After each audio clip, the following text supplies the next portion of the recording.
اور اسی طریقے سے کسی کو گالی بھی نہ دیں، کسی کو گالی بھی نہ دیں۔ آج دیکھیں گالی دینا اتنی عام سی بات ہو چکی ہے کہ ہر بندہ اس کی زبان اتنی آزاد ہو چکی ہے کہ وہ منہ پر گالی لے آتا ہے فوراً منہ پر گالی۔ دیکھیں آج جو ہے زبان اتنی زد عام، اتنی ہماری زبان جو ہے وہ فاحشہ ہو چکی ہے، اس میں فواحش کی عادی ہو چکی ہے کہ ہم زبان پر گالی لاتے ہیں، اس کا اندازہ بھی نہیں ہوتا۔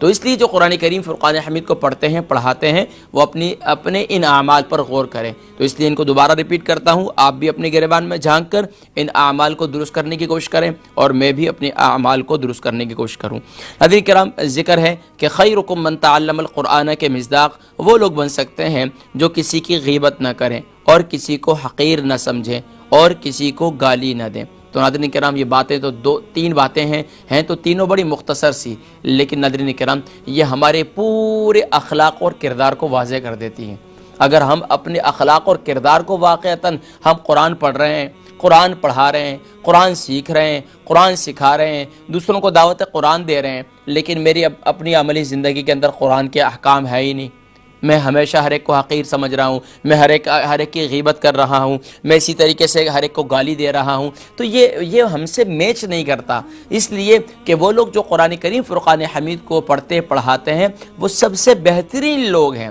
قرآن کریم فرقان حمید کو پڑھنے پڑھانے والے سب سے بہترین لوگ ہیں، لیکن معاشرہ آج ان کو تسلیم کرنے کے لیے تیار نہیں ہے۔ بہت سی خواتین ہیں اچھا قرآن پڑھ رہی ہیں ماشاءاللہ، لیکن شوہر ان کو تسلیم نہیں کرتے کہ یہ نیک ہے اور پارسا ہے، اس لیے کہ ان کے گھر کے اندر کردار، ان کا اخلاق، ان کا وہ اچھا نہیں ہے۔ اسی طریقے سے ایک شوہر ہے ماشاءاللہ حاجی، نمازی، پرہیزگار، قرآن کی تلاوت کرنے والے ہیں، لیکن زبان پر قرآن کے ظاہری بات ہے قرآن کے اثرات نہیں ہیں۔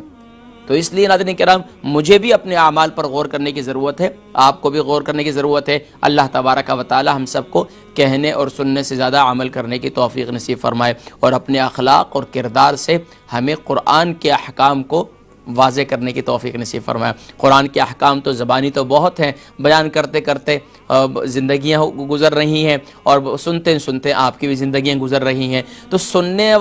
بھی کمال نہیں، اصل ہے عمل، تو عمل سے زندگی بنتی ہے، جنت بھی جہنم بھی۔ تو اگر عمل اچھا ہوگا تو انشاءاللہ جنت ہماری ہے، اور سبحان اللہ جنت تو ایسوں کے لیے ترستی ہے کہ وہ لوگ مجھ میں آئیں گے، وہ جنت فخر کرے گی ایسے لوگوں پر، اور وہ لوگ جو بد اعمال کریں گے تو جہنم ہے۔ اللہ تبارک و تعالی ہماری دنیا کو بھی جنت بنائے اور ہماری آخرت میں بھی ہمیں جنت الفردوس نصیب فرمائے۔ ناظرین کرام، چلیں گے اپنے پروگرام کے فارمیٹ کی جانب، اور آج کل جو ہے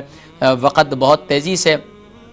ظاہری بات ہے دن آگے بڑھ رہے ہیں اور سورج جو ہے وہ اب دیر سے غروب ہونا شروع ہو گیا، تو ہمارے پروگرام کی ٹائمنگ جو ہے وہ شروع سے، تو میں بھی نماز پڑھ کر جو ہے نماز مغرب جو ہے ادا کر کے پھر پروگرام شروع کرتے ہیں، تو آپ بھی یقیناً ایسے کرتے ہیں، لیکن انشاءاللہ آئندہ دنوں میں پھر ہم ایسا کریں گے کہ پروگرام ہم شروع کر لیا کریں گے، درمیان میں پھر ہم انشاءاللہ نماز کے لیے، اذان کے لیے انشاءاللہ بریک لے لیا کریں گے۔ تو آپ حضرات بھی جو ہے انشاءاللہ، مجھے امید ہے کہ ظاہری بات ہے خواتین ہیں گھر میں، نماز مغرب کا ایسا وقت ہوتا ہے کہ میں نے کتنے لوگوں کو دیکھا ہے، گنہگار سے گنہگار لوگ ہیں، لیکن نماز مغرب میں جو سورج کے غروب ہونے کا وقت ہے کہ اس میں ماشاءاللہ بڑی پابندی کرتے ہیں، نماز مغرب کی ادائیگی کرتے ہیں ماشاءاللہ۔ بہرحال تمام نمازوں کی ادائیگی کرنی چاہیے، لیکن اس میں اکثر جو ہماری ماشاءاللہ مجھے امید ہے جو ہماری کالر ہیں ساری، تو الحمدللہ وہ تو نمازی ہیں الحمدللہ، تو وہ نماز کی انہوں نے بھی ادائیگی کرنی ہوتی ہے، تو مجھے امید ہے کہ آپ نے بھی نماز ادا کر لی ہوگی۔